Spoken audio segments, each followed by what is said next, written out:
This bedroom door won't close and it's got two issues. I'm going to show you. Number one, just got new floors. Flooring guys are great at flooring. They don't know anything about doors, and this is very common. That thing can't even close. It's rubbing so tightly against the floor, that's bound to cause a problem. So nothing's working, so we've got to solve these two issues. Look at that. Giant gap at the bottom right, big gap on the top left. That tells you this door is tilted to the right. So let's get everything fixed. Let's solve for the tilt first.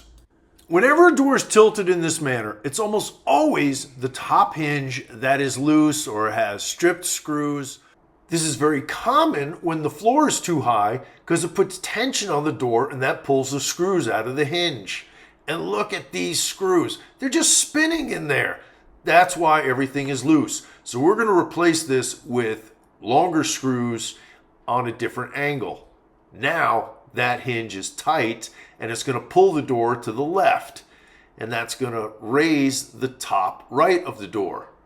So now it's moving a little better, but still not solved. The door will not close because it's hitting that new flooring. This couldn't be any easier.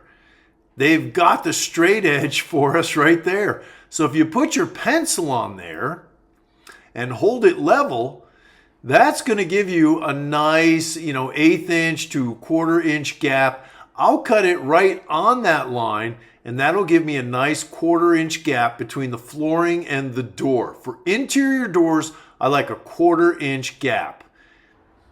Now let's take it outside, get it set up, and I want to put some tape down on here because these are finished doors, nicely painted. I don't want to jack them up. Then we can run the circular saw there and cut it exactly to length. Now when we rehang this thing, it fits perfectly. But it's a little loose there. I don't like all that rattling around. So we're just going to adjust the strike plate.